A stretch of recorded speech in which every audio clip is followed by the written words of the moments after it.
जैसे कि आपने वीडियो के थंबनेल के अंदर देखा ही होगा, आज का हमारा टॉपिक है डिफ्यूज़ एक्सोनल इंजरी।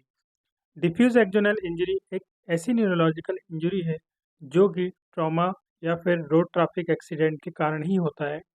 कई बार रोड ट्रैफिक एक्सीडेंट के कारण स्कल में इतनी तेज़ इंजरी होती है, जिसका असर हमारे ब्रेन तक होने लगता है और इतना तेज़ होता है कि ब्रेन हमारा इधर-उधर शिफ्ट होने लगता है, जिसके कारण हमारा ब्रेन या फिर ब्रेन का कुछ पार्ट डैमेज होने लगता है। कई बार ये इतना सीवियर होता है कि इसके कारण पेशेंट कोमा में भी जा सकता है। कई बार ऐसा भी होता है कि एक्सीडेंट के बाद एमआरआई में भी डिफ्यूज़ एक्सोनल इंजरी डायग्नोज नहीं होती है। कई बार यदि इसका ट्रीटमेंट नहीं किया जाए अच्छे तरीके से, तो पेशेंट कोमा में ही रहता है और कोमा से बाहर कभी नहीं आ पाता। जैसा कि आप इस वीडियो के अंदर देख पा रहे हैं, ये केस हमारा इसी से रिलेटेड है। इस पेशेंट को डिफ्यूज़ एक्सोनल इंजरी हुआ है, जिसके कारण ये कुछ टाइम तक लगभग 2 से 3 महीने तक कोमा में रहे थे। लेकिन जब हमने इनका ट्रीटमेंट चालू करा, तब ये कोमा से बाहर भी आए।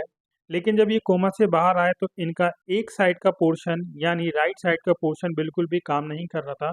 उसमें किसी भी प्रकार का मूवमेंट या फिर सेंसेशन नहीं था।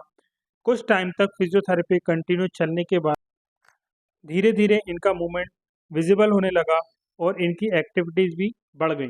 जैसे कि आप वीडियो के अंदर देख पा रहे हैं, पेशेंट को नली लगी हुई है, ठीक से ये खाना भी नहीं खा पाते थे। इनको खड़े होने में बहुत दिक्कत होती थी, बैठने में बहुत दिक्कत होती थी, लेकिन कंटिन्यूअस फिज़ियोथेरेपी चलने के कारण इनको खड़े होने में, चलने में और उठने-बैठने में भी धीरे-धीरे आसानी होने लगी। पहले ये अनकॉन्शियस थे, लेकिन कंटिन्यूअस एक्सरसाइज के कारण और इनकी प्रॉपर ट्रीटमेंट के कारण इनके मूवमेंट भी आने लगे। जैसा कि आप वीडियो के अंदर देख पा रहे हैं, पेशेंट को चलने में कितनी आसानी होने लगी। कई पेशेंट को ये नहीं पता होता यदि डिफ्यूज़ एक्सोनल इंजरी से हुआ है, तो हमें कौन-सा ऐसा ट्रीटमेंट है जो लेना चाहिए और किस डायरेक्शन में हमें जाना चाहिए। मेडिकल ट्रीटमेंट लेने के बाद पेशेंट बेड पर ही लेटा रहता है। उसको ये समझ में नहीं होता कि हमें ऐसा कौन-सा ट्रीटमेंट है जिससे हमारी रिकवरी हो सकती है या फिर कई पेशेंट को फिज़ियोथेरेपी के बारे में पता ही नहीं होता। तो इस वीडियो के माध्यम से मैं आपको बस इतना बताना चाहता हूँ, यदि आप भी किसी भी न्यूरोलॉजिकल कंडीशन या फिर डिफ्यूज़ एक्सोनल इंजरी से परेशान हैं, तो आप हमसे संपर्क कर सकते हैं या फिर आप अपने सराउंडिंग में किसी अच्छे फिज़ियोथेरेपिस्ट से फिज़ियोथेरेपी करा सकते हैं। जिसके कारण आपकी रिकवरी बहुत ही हद तक अच्छी हो जाएगी या फिर बढ़ जाएगी और आपकी डेली एक्टिविटीज़ भी बढ़ जाएँगी। जैसा कि आप वीडियो के अंदर देख पा रहे हैं, न्यूरोलॉजिकल कंडीशन होने के बाद ऐसा नहीं होता कि फ़िज़ियोथेरेपी यदि आप ले रहे हैं, आपको 2 दिन, 4 दिन या 6 दिन में रिज़ल्ट मिल जाएँगे। थोड़ा-सा टाइम टेकिंग होता है, लेकिन ये परमानेंट इलाज होता है। आप कितना भी ट्रीटमेंट करा लें, कितनी भी मेडिसिन ले लें, कितनी भी होम्योपैथी या फिर आयुर्वेदिक ट्रीटमेंट ले लें, जो रिज़ल्ट आपको फिज़ियोथेरेपी में मिलेगा, वो आपको किसी भी फ़ील्ड में नहीं मिलेगा।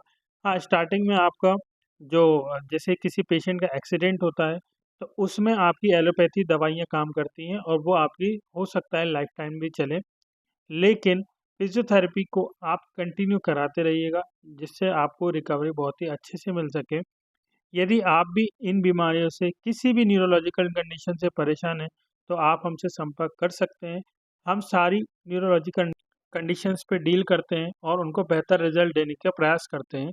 यदि आप भी ऐसी परेशानी से जूझ रहे हैं या फिर आपके सराउंडिंग में कोई ऐसा है जो इस परेशानी से जूझ रहा है, तो आप उन तक ये वीडियो ज़रूर पहुँचाएँ, ताकि उन्हें भी फिज़ियोथेरेपी के बारे में पता चले और फिज़ियोथेरेपी की पावर का भी पता चले।